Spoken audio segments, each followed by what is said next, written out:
¿Ya la encontraron? No. A ver, una igual a la mía, no hay. Pero pueden decir, bueno, es que no hay ningún mexicano, o aquí hay un mexicano. ¿Alguien es de México? Allá hay alguien de México, pero no tiene la nariz igualita a la mía, ¿verdad? Pero podrían decir, es que, a ver, fíjense bien acá, podrían decir, es que nadie es su familiar. Ahora saquen en su mente una fotografía de toda la familia. Saquen una fotografía a lo mejor de las bodas de 50 años, sus abuelitos que hubo 5 generaciones. Ahora busquen una nariz en esa foto igual a la suya. Ustedes van a decir, miren, la mía se parece en esta bolita a la de la tía Chofis, que es del lado de mi mamá. Y en esto de acá, a la del tío Pedro, del lado de mi papá, ¿no? Pero es parecida a, pero no es idéntica. Ahora piensen en la nariz más grande que conocen. En esa veras un hombre pegado a una nariz. Nada tiene que ver, a ver, nada tiene que ver con una nariz elefante, ¿verdad? Es una nariz, tranquilos ya, es una nariz humana enorme. Ahora piensen en la nariz más chiquita que conocen. En mexicano decimos tiene nariz de cochinito, aquí dicen de chanchito. Nada tiene que ver, ¿sí?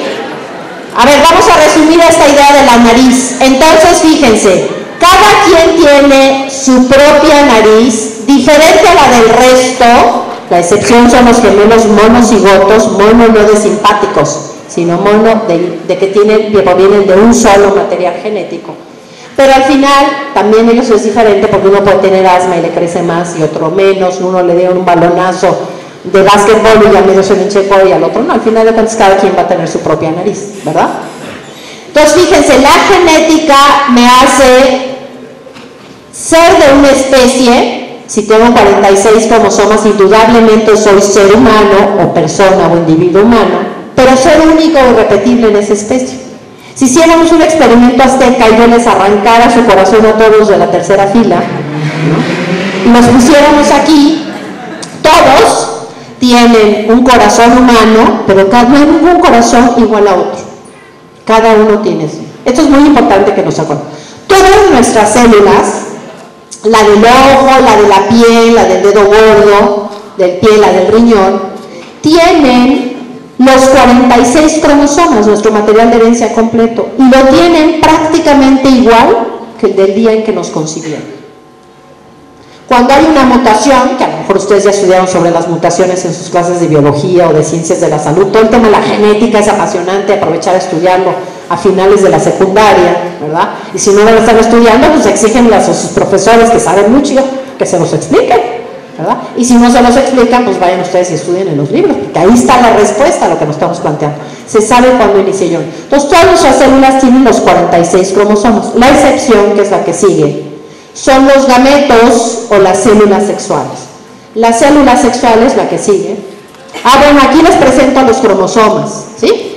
Esto es un cariotipo, es lo que yo me dedico a hacer en mi actividad médica, quiere decir, si yo fotografío el núcleo de una célula, los tiño, etcétera, hago toda una técnica y los recorto y los clasifico, yo tengo 46 cromosomas, tengo 23 pares, lo ven ahí, los el tomo 1, que son los más grandotes, y los llamo la atención al par 23. En el par 23 tenemos los cromosomas sexuales. Este es un cariotipo de un varón. Aunque tuviera cuerpo de mujer y hubiera hecho cirugía y todo, si yo encuentro un X y un Y, esta persona es varón. Aunque su apariencia pudiera ya ser de mujer, ¿sí? Es varón y le han hecho una apariencia de mujer. Como en realidad Ezequiel es Ezequiel. Ezequiel no es Batman. Él se puede creer Batman, pero no es Batman. Entonces, fíjense, cuando hay un cromosoma grande X y uno pequeñito Y yo encuentro una célula de estas en la escena de un crimen, yo sé que el que mató fue un varón. Primera cosa que ya puedo saber. Después podría saber quién fue en preciso si voy y leo cada uno de los cromosomas. Aquí no estamos hablando de nada de fe, estamos hablando de evidencias de la biología. En el caso de la mujer, los cromosomas que tiene son 2 cromosomas X, 2 de los grandotes, ¿sí?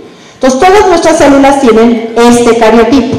La excepción, la que sigue, son las células sexuales, que se las presento, ustedes las conocen bien porque han estudiado muchísimo sobre células sexuales, sobre cómo se forman las células sexuales, es decir, el capítulo de la meiosis, que yo sé que está puesto en el libro de segundo de secundaria, ¿verdad? Desde ahí está puesto, hay que estudiarlo, porque ahí está la respuesta a saber cuándo inicié yo mi vida, ¿sí? Entonces, las células sexuales tienen cosas muy diferentes. El varón produce millones diariamente, diario produce un varón millones a partir de la pubertad, hasta la andropausia que se llama. Los que hoy se empiezan a producir se liberan hasta dentro de otros 62 días, pero diario produce. Entonces el hombre es fértil varón todos los días. Todos los días podría embarazar a 20 chicas. En cambio, la mujer solo produce un óvulo al mes. Un óvulo al mes, raro 2, rarísimo 3. ¿Sí? Es decir, una mujer solo puede quedar embarazada aproximadamente 100 horas al mes de todo su ciclo. Entonces, no gasten en píldoras del día después nada más así, porque además de los efectos que puede tener sobre su salud, probablemente ni se encuentran en etapa fértil y no había posibilidad de que se embarazara. Pues hay que conocer biología, creo yo, ¿verdad? Y no dejarse engañar y nada más darle mucha gana al que vende la anticoncepción de emergencia, ¿verdad? Que además es bien importante conocer qué sucede en mi cuerpo cuando lo tomo. Por lo pronto, todos los hormonales, sea el sexy parche, sea la inyección, sea la pastilla de todos los días, produce 150 cambios químicos en el cuerpo de una mujer. Nos apanicamos por los esteroides que pueda traer el pollo de no sé qué y compramos zanahorias orgánicas, porque no queremos contaminar nuestro cuerpo. Pero muchas veces no nos damos cuenta que en estas pastillas nos echamos mucho más dosis de esteroides, porque las hormonas sexuales son esteroides, ¿sí? Y que están produciendo 150 cambios químicos en nuestro cuerpo, ¿verdad? Y que además no las tomamos cuando no estamos enfermas de nada. La fertilidad no es una enfermedad, es parte de nuestro ser corpóreo, biológico incluso. Muchos elementos para razonar. Bien. Entonces, lo que son comunes de estas células es que ambas tienen en su interior solo 23 cromosomas, ¿sí? Estas células tienen la mitad del material de herencia porque papá aportará en esa célula que deposita en el cuerpo de su esposa la mitad de cromosomas y la mamá deposita la otra mitad. Pero para fabricar estas células sexuales, ¿sí?, en el proceso de la meiosis suceden dos cosas que es muy importante que ustedes recuerden, de preferencia no me lo crean y vayan a todos los libros a estudiar. Esto no es cuestión religiosa, esto es tan científico que ustedes pueden abrir todos los libros de segundo de secundaria, todos los libros de genética de la escuela de medicina a la que ustedes deseen ir, todos los libros de embriología, y en todos les van a decir lo mismo. El que allá afuera anda diciendo que no se sabe cuándo inicia, le ha faltado volver a estudiar mucha biología. O en aras de un interés económico y de destruir la vida de nuestros jóvenes, les inventan cosas. No se la crean, vayan y estudien por su cuenta. ¿Qué sucede en la meiosis? Si me regresa, perdón, me la regresa otra vez 2. En la meiosis, lo que sucede es que los cromosomas, si me ponen de los cromosomas, los dos unos de papá, el de papá y mamá, y los dos unos de los dos, si yo formo mis células sexuales, el uno que me dio mi papá y el uno que me dio mi mamá, se unen, una más regresamos, se unen los cromosomas homólogos y empiezan a intercambiar pedacitos, porque si no, mi nariz solo se parecería, porque al final yo nada más me va a dar mi papá, el uno de su mamá o de su papá, ¿están de acuerdo? Porque se reduce el material de herencia a la mitad. Entonces se intercambian pedacitos, esto se llama entrecruzamiento o crossing over, que por cierto también lo podrían estudiar en todos los libros de bioquímica, ¿sí? Entonces se intercambian pedacitos, eso permite que mi nariz se parece a la de mi tía Chofis, de mi abuela materna, y a la de mi tío Pedro, de mi abuelo paterno, porque trae combinación de las dos. Suceden de 3 a 8 entrecruzamientos entre cada cromosoma homólogos. Y suceden en diferentes procesos de meiosis. Si la combinación genética de gametos que puedo hacer es impresionante. Y la segunda razón por la cual yo soy individual, es decir, mi material de herencia nunca existió, es porque a la larga, de los dos uno se hereda la cédula del lado derecho y otro del lado izquierdo, ¿están de acuerdo? Porque vamos reduciendo el número. En el 2 puede ser el paterno o el materno. ¿Cuántas combinaciones podemos hacer si tenemos 23 pares de cromosomas? 23 al cuadrado, 569. Es decir, 2 más adelante, la de los gametos, yo, Pilar Calva, puedo hacer 1.000.000 de modelos diferentes de óvulos por el entrecruzamiento y la ley de segregación de Mendel. Mendel, que hizo las leyes de la herencia, que esas ya no cambian, aporta muchísimo en esto. Y mi marido, por supuesto mi mismo marido, puede hacer 1.000.000 de combinaciones.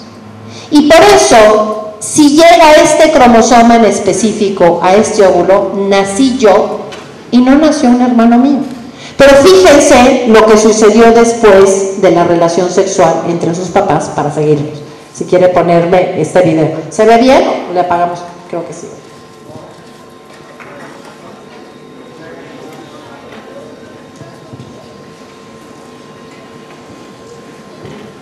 Ese es el tercio externo de la trompa de falopio.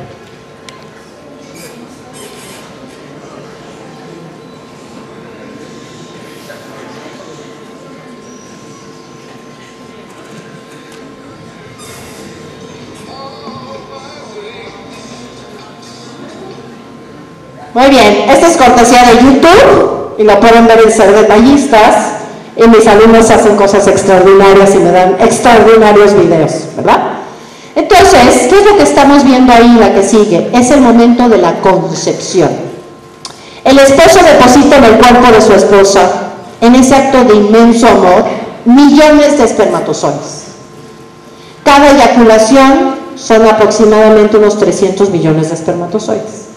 De ahí, el primer paso es difícil, sobrevivir en la vagina del cuerpo de la esposa, que tiene un pH muy ácido y que solo pueden sobrevivir si hay la presencia de una secreción cervical. Por eso la mujer solo es fértil unas horas al mes. De ahí pasan solo miles al primer lugar que tienen que llegar, que es al útero. Y de ahí solo llegan cientos a la trompa de falopio, porque imagínense, estas diminutas células tienen que tener la energía propia, que la tienen en el cuellito del espermatozoide. Vale la pena estudiar toda la morfología de los espermatozoides para poder llegar y encontrarse con el óvulo. La última batalla es cuando escarban para que uno solo llegue. Aquí lo pusieron muy metafóricamente, el mejor preparado, que en este caso es el de la rosa, es el que penetra, ¿verdad? No es tan literal, no llevan rosas, pero sí hay uno en especial que está bien preparado. Y saben que ustedes nacieron y no un hermano suyo, porque los invitaron a la existencia ese día en preciso. Si sus papás, hagan memoria atrás, piensen en el momento en que los invitaron a la existencia, echen el tiempo atrás, 14 años, que a lo mejor es el promedio de este grupo, ¿sí? No piensen tanto en la escena física, sino en la escena espiritual. Si sus papás hubieran dicho, mejor nos esperamos al mes que entra, mejor nos esperamos a mañana, al día siguiente probablemente el óvulo ya no hubiera estado vivo y entonces ya no se hubieran embarazado, se hubieran esperado al siguiente mes, y entonces hubiera sido otro óvulo con otro material de herencia y muy seguramente hubiera sido otro espermatozoide. Entonces, ¿quién hubiera nacido? Un hermano suyo y no ustedes. Nacieron ustedes porque específicamente la relación sexual se dio ese día y el espermatozoide mejor preparado fue el que traía su material de herencia. Esto es extraordinario para entender que cada uno de este salón es valioso en sí mismo.